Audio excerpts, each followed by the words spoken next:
que vous allez bien. Bienvenue sur cette 10e vidéo de cette nouvelle chaîne YouTube. Je suis ravie de vous retrouver. Aujourd'hui, je voulais parler d'un thème que vous m'avez suggéré. Je voulais parler des gens qui m'inspirent. Je vais commencer par vous dire que la première personne qui m'a le plus inspirée, je pense, dans toute ma vie, qui a commencé à m'inspirer, c'est mon mari. Alors ça peut paraître très cucu à dire, mais j'ai aucun problème avec ça. Il y a eu un avant et un après mon burn-out. Avant mon burn-out, en fait, j'étais pas vraiment inspirée par des gens, j'avais pas vraiment de personnes que j'admirais dans ma vie. Et puis j'ai commencé donc à sombrer dans ce burn-out et cette dépression. C'est là que j'ai commencé à admirer mon mari parce que il m'a coaché en fait. Pendant tout le temps où j'allais mal, il a été là pour moi. J'ai découvert vraiment une partie de lui que j'avais jamais découverte auparavant. J'ai découvert que c'était quelqu'un qui était extrêmement positif, toujours constructif, à toujours aller de l'avant, qui ruminait pas, qui avait assez peu de peur dans la vie et même quand il en avait, qui faisait face à ses peurs et qui ne se laissait pas impressionner et qui prenait son destin en main. Donc c'est vrai que il m'a beaucoup aidé pendant cette période où j'allais très très mal.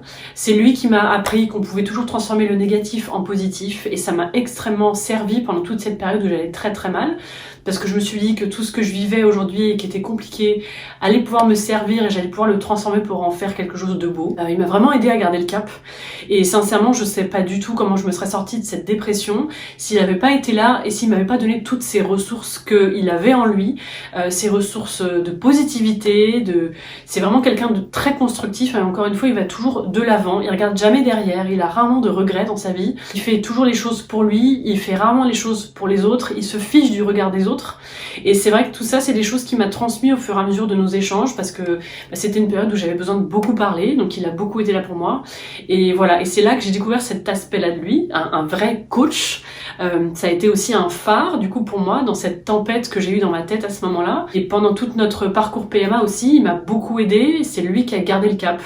Moi il y a eu plein de fois où j'étais effondrée, où je savais plus où je voulais qu'on aille, je savais plus si je voulais qu'on continue ou qu'on arrête, je savais plus si je voulais qu'on fasse une pause ou pas, et lui il a gardé le cap, il a réussi à rester connecté à ce qu'il fallait qu'on fasse pour nous, ce qui était bon pour nous, c'est grâce à lui que parfois on a fait des pauses, c'est grâce à lui que du coup on a voyagé pour profiter de ce temps que la vie nous donnait en amoureux, du temps supplémentaire qu'on avait en amoureux. Dire aujourd'hui, de manière tout à fait honnête, la personne que j'admire le plus sur Terre aujourd'hui, c'est mon mari, et j'ai la chance de l'avoir épousé. Je vous souhaite à tous de rencontrer un Cyril dans votre vie, parce qu'il est hyper inspirant au quotidien. C'est quelqu'un qui en plus se remet beaucoup en question, donc on peut beaucoup échanger. Quand il y a quelque chose qui se passe mal, on revient sur ce qui s'est passé. Chacun fait son mea culpa, et c'est quelqu'un qui est comme moi ce goût d'aventure, qui veut toujours découvrir des choses, se découvrir à travers des nouvelles expériences. Ça c'est la première personne qui m'inspire et voilà pourquoi il m'inspire.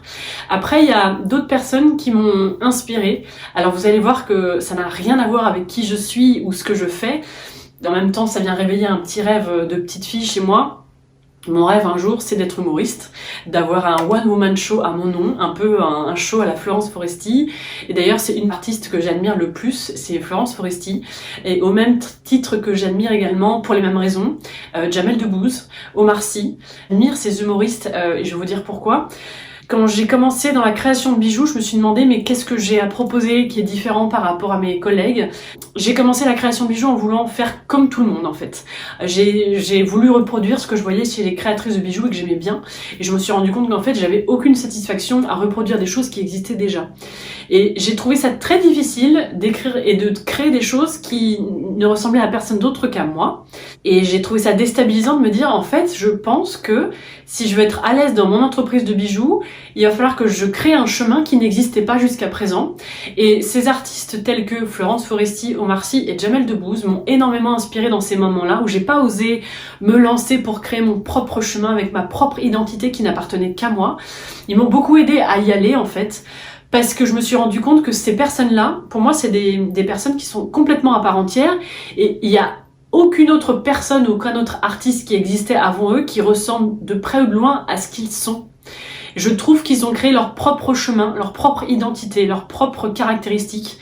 Ils ont leur propre humour, leur propre manière de parler, leur propre physique aussi. Florence Foresti, c'est vrai qu'elle est arrivée étant un peu vulgaire et c'est vrai que je trouve que nous les femmes, on a beaucoup l'injonction qu'il faut être toujours très élégante, très féminine, faut pas utiliser de gros mots quand on parle, etc. Et elle a ce côté à la fois très féminine, en même temps ce côté un peu rebelle de bah ouais mais moi je dis tu me casses les couilles, j'utilise des gros mots et en fait c'est une partie de moi, c'est comme ça en fait. Omar Sy, c'est pareil, je trouve que ce grand personnage là c'est un peu pour moi notre Will Smith français. Avant lui, je trouve qu'il y a personne qui existait comme ça. Avec ce physique aussi imposant, aussi rayonnant, avec cet humour propre à lui. Moi, je l'ai découvert dans les annonces dans le SAV, vous savez, qu'il faisait avec Omar et Fred. Et je trouve que son humour ne ressemble à aucun autre humour. Sa manière d'être ne ressemble à personne d'autre. Et Jamel Debbouze, c'est exactement la même chose. Moi, j'ai été une grande fan de Jamel Debbouze pendant des années. Je suis moins aujourd'hui. Un Jamel Debbouze, il y en a jamais eu avant, en fait. Il est arrivé, en plus, lui, il a un handicap physique. Et je trouve qu'il a réussi à s'installer dans le monde de l'humour, maintenant dans le domaine des artistes, parce qu'il n'est pas que humoriste.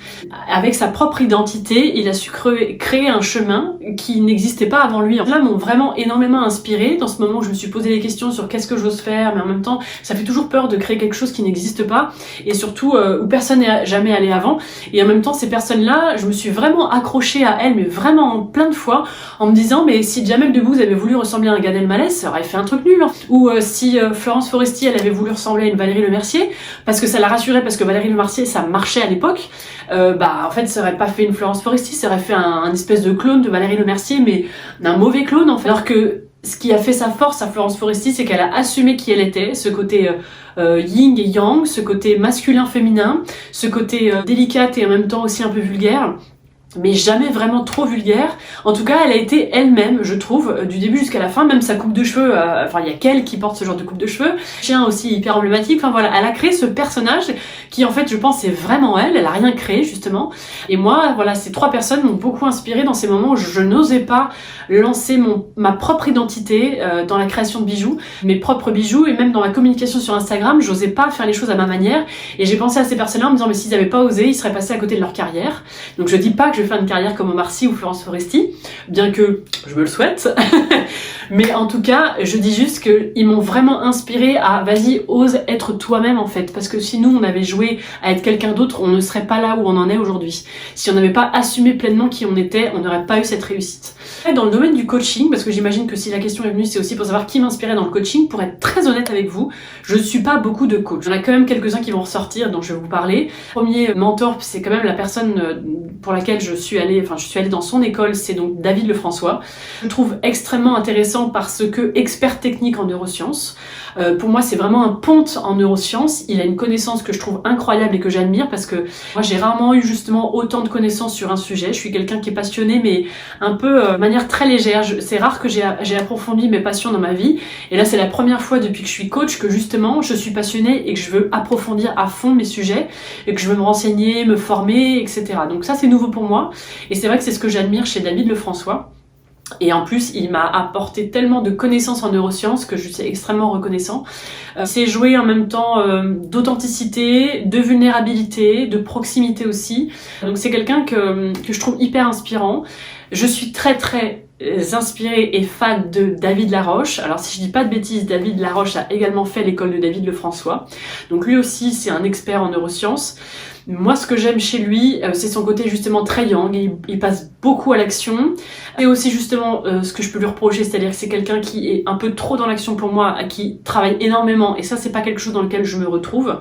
Par contre, je trouve que c'est une personne que je trouve très authentique, très dans la proximité. J'aurais pas mal à lui parler dans la rue. Je trouve que c'est quelqu'un qui est resté très simple. À venir chez lui, c'est son évolution en fait. À la base, si je dis pas de bêtises, c'était un ingénieur en informatique, très timide, très geek, très renfermé sur lui-même. Je pense que c'est un introverti d'ailleurs.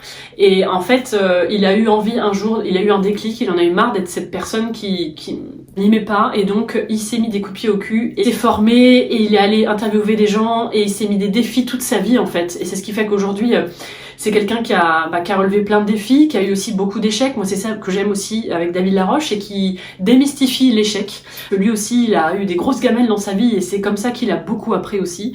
Ça, c'est une personne que j'admire beaucoup en tant que coach. Et récemment, il y a des femmes que mon amie Mélanie Esnard m'a fait découvrir, qui sont coachs également et que je trouve extrêmement inspirantes. Ce sont Sophie Chag et Anne-Claire Méret. Alors Anne-Claire Méret, j'ai déjà pris un programme chez elle. Sophie Chag, pas encore. Pas encore, en tout cas on verra si je le fais un jour.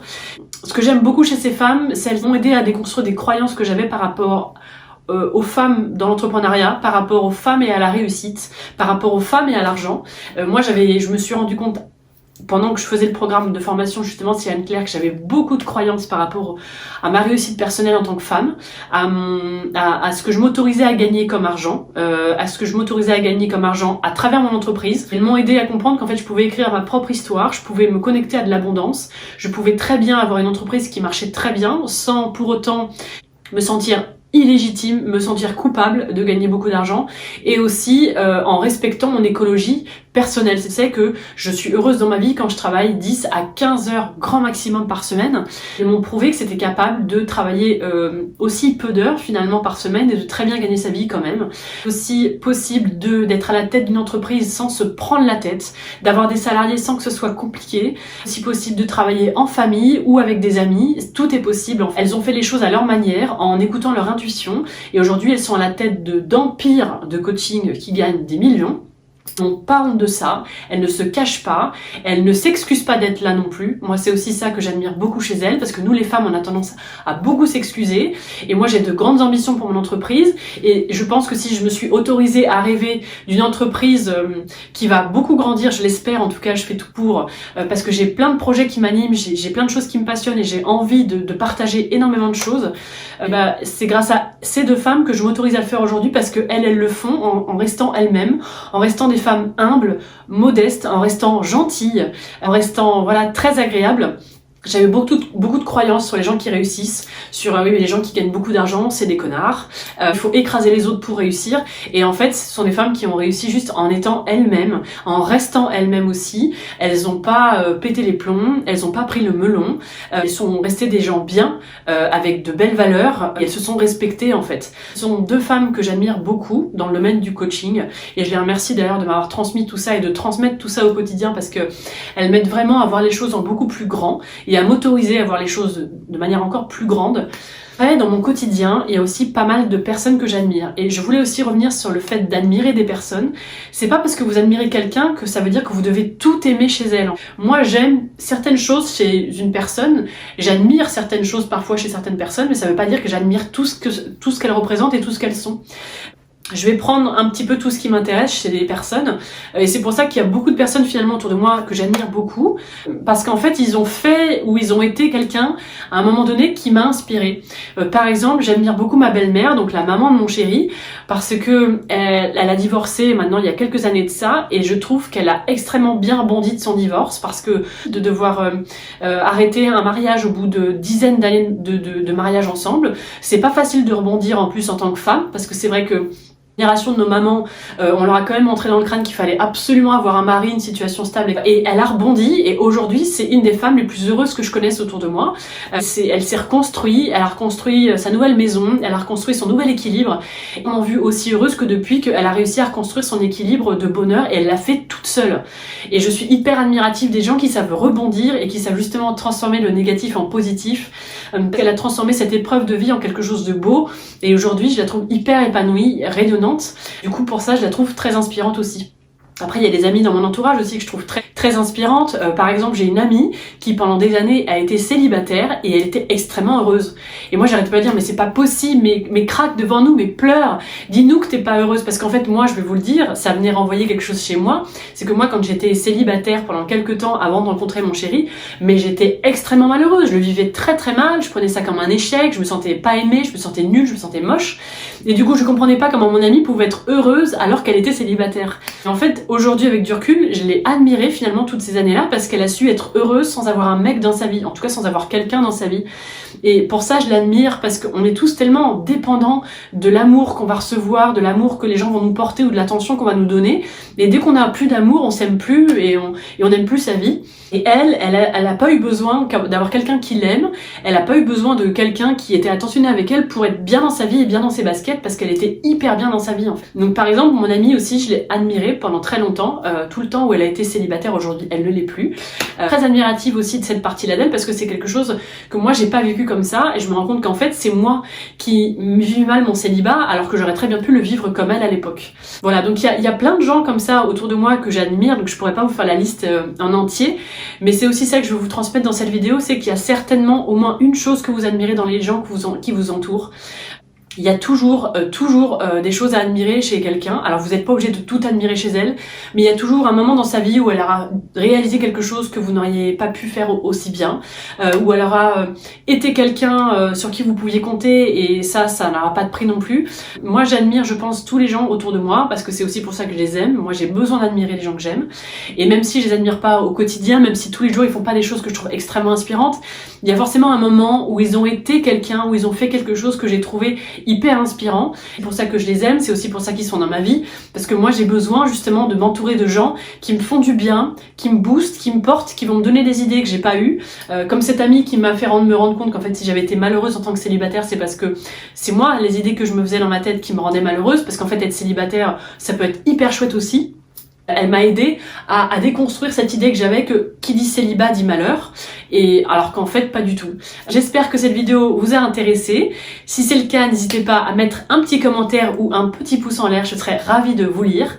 Vous pouvez aussi vous abonner à cette chaîne, je serais ravie de voir qu'on est de plus en plus nombreux ici. Passez de très belles fêtes de fin d'année et à l'année prochaine.